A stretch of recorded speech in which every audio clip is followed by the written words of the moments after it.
Nuli kalau hasalit magkampeng mabadural, hansi mahuit na usya sa alekat. Haimlum. Hemluin. Bapa mama hemluin ok.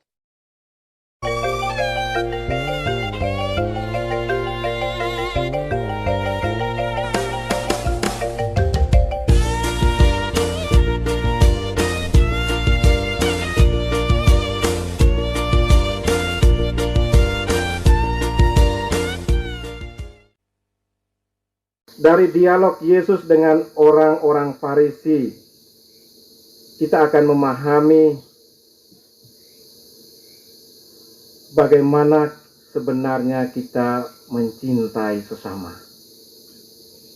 Bagaimana sebenarnya kita mengasihi sesama.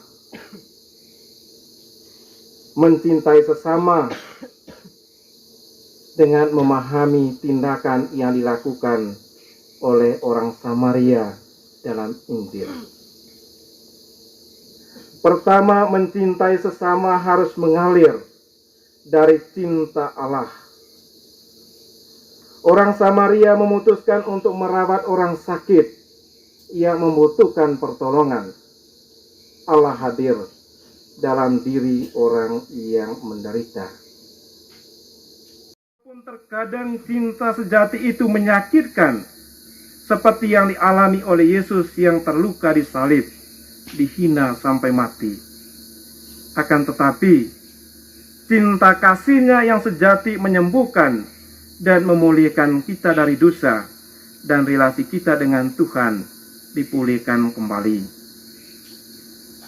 Sama saudara-saudari yang terkasih dalam Tuhan, cinta kepada Allah dan sesama adalah suatu tuntutan bagi kita, kaum beriman, kaum terpanggil dalam pesiaran panggilan hidup kita. Karena tanpa cinta kepada Tuhan dan sesama, kita tidak akan mampu menjawab ya atas panggilan Tuhan. Bunda Maria adalah cerminan bagi kita dalam menjawab panggilan Tuhan itu. Bunda Maria mampu menjawab ya atas panggilan Tuhan untuk menjadi ibu bagi Sang Penyelamat karena cintanya kepada Allah dan menyerahkan diri seutuhnya kepada penyelenggaraan ilahi. Jangan takut, hai Maria, sebab engkau beroleh kasih karunia di hadapan Allah. Maria dalam melaksanakan tugas luhur dan mulia untuk mengandung dan melahirkan Yesus, ia dipersiapkan dengan baik oleh Allah sendiri.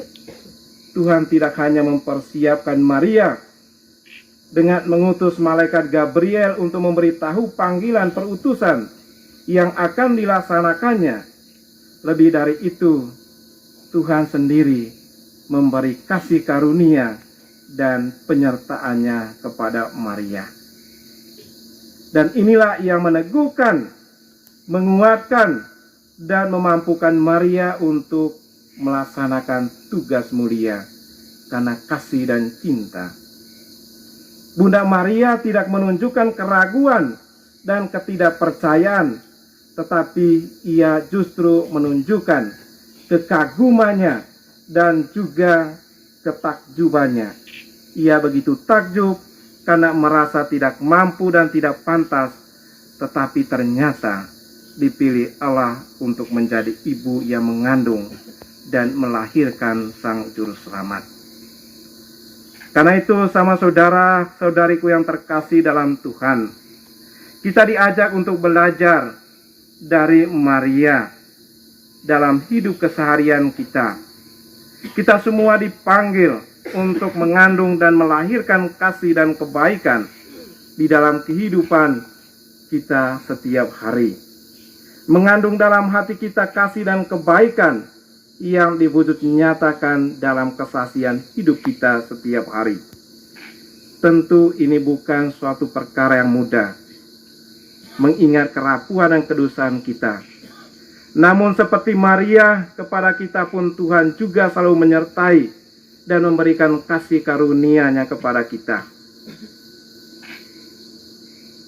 Dengan memahami tindakan yang dilakukan oleh orang Samaria dalam Injil hari ini, maka kita akan memahami apa artinya cinta kasih itu dalam kehidupan kita.